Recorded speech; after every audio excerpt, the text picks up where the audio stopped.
এক ভাই প্রশ্ন করেছেন, ভিডিওর মধ্যে নারীদের ছবি ব্যবহার করা বা ভিডিওর মধ্যে ওয়াজের ভিডিওর মধ্যে বা ইসলামী আলোচনার মধ্যে থাম্বনেইলে বেগানা নারীর ছবি ব্যবহার করার ব্যাপারে ইসলামী শরীয়ত কি বলে, এর সমাধান কি? আজকাল আমরা যদি দেখি তাহলে অনেক ইউটিউবার আমাদের সমাজে আছেন বা আমাদের দেশে আছেন যারা ইসলামিক আলোচকের আলোচনার ক্ষেত্রে হয়তো আলোচনা করেছেন, পর্দা নিয়ে আলোচনা করেছেন, অশ্লীলতা নিয়ে আলোচনা করেছেন বা পশ্চিমা সংস্কৃতি নিয়ে আলোচনা করেছেন বা দেশীয় কোনো ইস্যু নিয়ে, নারী ঘটিত কোনো ইস্যু নিয়ে আলোচনা করেছেন।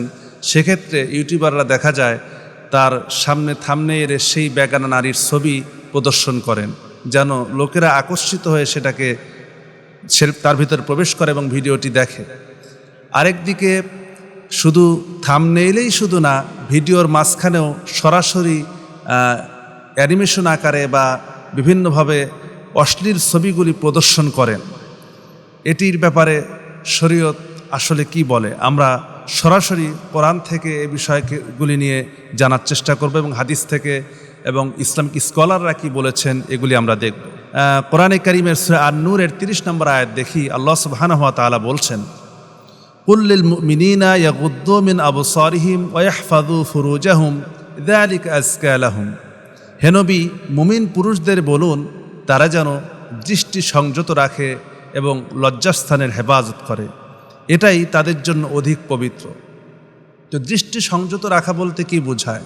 পুরুষ যেন বেগানা নারী থেকে তার দৃষ্টিকে সংযত রাখে এবং কোনো নারীর দিকে যেন না তাকায়। রাসূল করিম সাল্লাল্লাহু আলাইহি ওয়াসাল্লাম বলেছেন, কোনো নারীর দিকে যদি তোমার চোখ পড়ে যায় তাহলে শুধুমাত্র একটি পলক পর্যন্ত দেখতে পারো, সঙ্গে সঙ্গে তোমার চোখটাকে ফিরায় নাও।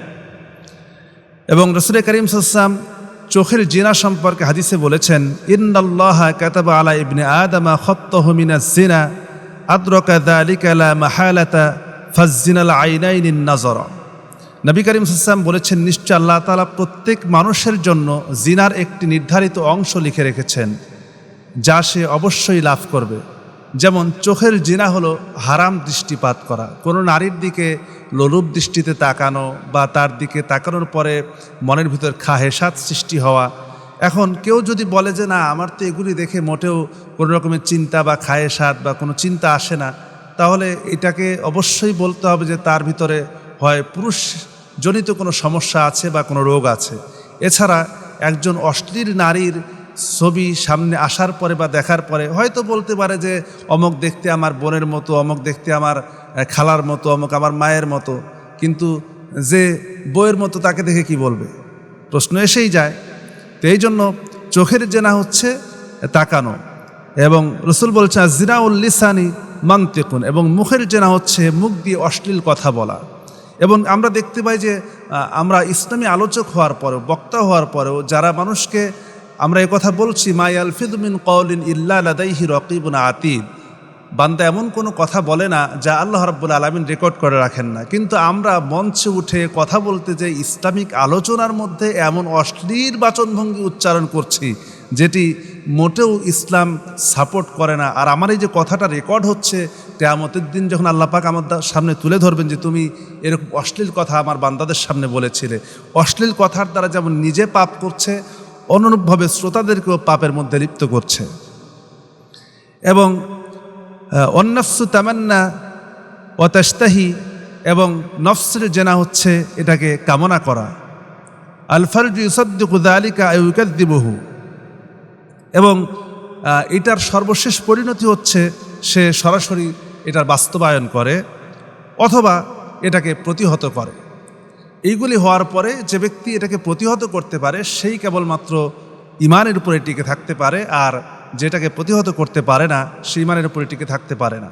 এখন এই অবস্থায় যদি আমাদের সামনে যখন আমরা মোবাইল স্ক্রল করছি, এমনিতেই তো অসংখ্য, আমি মোবাইলে যেটাই স্ক্রল করি না কেন, ইউটিউবে যাই, ফেসবুকে যাই, যেখানেই যাই না কেন, বিভিন্ন অশ্লীল অ্যাড, বিভিন্ন কিছু দিয়ে সব জায়গাতেই ভরা। নিজেকে হেফাজত করা বর্তমান সময় অত্যন্ত কঠিন হয়ে গিয়েছে। তারপরও মানুষ যখন দ্বীনি আলোচনা শোনার জন্য কোথাও ঢুকছে, সেখানে যখন এরকম বিষয় সামনে আসবে, এটি কতটা খারাপ দেখায়। এছাড়াও আল্লাহ রাব্বুল আলামিন 2 নম্বরে যে আদেশ করেছেন অকরনা ফি বুয়ুতিকুন্না ওয়ালা তাবাররাজনা তাবাররুজাল জাহিলিয়াতিল উলা, সূরা আহজাব 33 নম্বর আয়াত। আল্লাহ তাআলা বলছেন যে নারীরা তোমরা তোমাদের ঘরে অবস্থান করো এবং জাহিলি যুগের মতো সৌন্দর্য প্রদর্শন করে বেরিও না। তো হয়তো হ্যাঁ, যারা এই আয়াতের উপরে আমল করছেন আলহামদুলিল্লাহ তারা ভালো অবস্থায় আছেন, কিন্তু আমরা যারা ভিডিও এডিট করছি বা আপনারা ভিডিও এডিটের কাজ করছেন, তারা যখন একজন অশ্লীল নারীর ছবি বা সৌন্দর্য প্রদর্শন করছেন, তিনি তো আপনাকে অনুমতি দেননি প্রদর্শন করার জন্য, হয়তো তার জায়গা থেকে সে প্রদর্শন করে যাচ্ছে, সেটা তার গুনাহ হবে। কিন্তু আপনিও যখন সেটাকে প্রদর্শন করছেন, আবার সেটিকে আবার শুধু প্রদর্শনই করছেন না, ইসলামিক আলোচনার মাঝখানে নিয়ে আসছেন, এটি কত বড় আল্লাহর সঙ্গে ধোঁকাবাজি এবং কত বড় গুনাহ, এটি আমাদের একটু চিন্তা করা উচিত। এছাড়াও সূরা আন-নূরের 31 নম্বর আয়াতে আল্লাহ তাআলা বলছেন ওয়ালা ইউবদিনা যিনাতাহুন্না ইল্লা মা যাহারা মিনহা, তারা যেন নারীদের সৌন্দর্য প্রকাশ না করে, অর্থাৎ নারীরা যেন তাদের সৌন্দর্য প্রকাশ না করে, আর এমনিতেই যেটা প্রকাশ্যমান সেটা ব্যতীত। প্রকাশ্যমান বলতে এটা বিভিন্ন মাসালায় বিভিন্ন রকম এসেছে, সেটা নিয়ে এখন আলোচনার মূল বিষয় না। তো এই তাবাররুজের ক্ষেত্রে বা প্রদর্শন করার ক্ষেত্রে আমরা থাম্বনেইলে বা ভিডিওতে এটা দেওয়ার মাধ্যমে এটি অবশ্যই আল্লাহ পাকের আইনের লঙ্ঘন হচ্ছে। আরেক দিকে আমরা দেখছি যে ইউটিউবাররা বা যারা সোশ্যাল মিডিয়ায় কাজ করছেন তারা তো এগুলি ব্যবহার করছেন, যেই বক্তার আলোচনায় বা যে আলোচকের আলোচনায় ব্যবহার করছেন তিনিও নিষেধ করেন না যে ভাই এটা করা যাবে না বা এটা করো না। কেন নিষেধ করেন না? কারণ জানেন যে এইটা দিলে তো একটু বেশি ভিউ হবে, ভাইরাল হওয়া যাবে, একটু পরিচিতি হবে। এই পরিচিতির নেশায়, ভাইরালের নেশায় তারাও এগুলির ব্যাপারে মোটেও নিষেধ করেন না। তার মানে অবস্থাটা কি দাঁড়ালো? আমরা একদিকে মঞ্চে উঠে অশ্লীলতার ব্যাপারে নিষেধ করছি, আমরা একদিকে মঞ্চে উঠে তাদেরকে দুনিয়ার নারীদের ফিতনা সম্পর্কে সতর্ক করছি, আবার আমাদের ভিডিওতেই সেই ফিতনাগুলি ছড়ানো হচ্ছে। আল্লাহ রাব্বুল আলামিন সূরা সফের মধ্যে আল্লাহ তাআলা কি বলছেন? ইয়া আইয়ুহাল্লাযীনা আমানু লিমা তাকুলুনা মা লা তাফআলুন, তোমরা এমন কথা কেন বলো যা তোমরা করো না। অথচ আমরা বলছি অশ্লীলতা ছড়ায়ও না, আমরা অশ্লীলতা ছড়াতে নিষেধ করছি, অথচ আমাদের ভিডিওতেই, যেই ভিডিওতে পশ্চিমা সংস্কৃতি বা অশ্লীলতা নিয়ে বা নারী ঘটিত কোনো বিষয় নিয়ে আলোচনা হচ্ছে, সেই ভিডিওতেই সেই ছবি দিয়ে সেই অশ্লীলতাই ছড়ানো হচ্ছে। তাহলে লাভটা কোথায় হচ্ছে? শুধু কি ভাইরাল হওয়া, এটিই কি উদ্দেশ্য? অশ্লীলতা প্রচার করার সম্পর্কে আল্লাহ তাআলা মারাত্মক গুনাহ বলেছেন। যদি আমরা সূরা নূরের 19 নম্বর আয়াত দেখি, ইন্নাল্লাযীনা ইউহিব্বুনা আন তাশিআল ফাহিশাতা ফিল্লাযীনা আমানু লাহুম আযাবুন আলীম ফিদ দুনিয়া ওয়াল আখিরাহ, যারা চায় যে মুমিনদের মধ্যে অশ্লীলতা ছড়িয়ে পড়ুক, তাদের জন্য দুনিয়া এবং আখিরাতে রয়েছে যন্ত্রণাদায়ক শাস্তি। মানে আপনারা কি এটা চাচ্ছেন যে এই ছবিগুলি দিয়ে অশ্লীলতা ছড়িয়ে পড়ুক?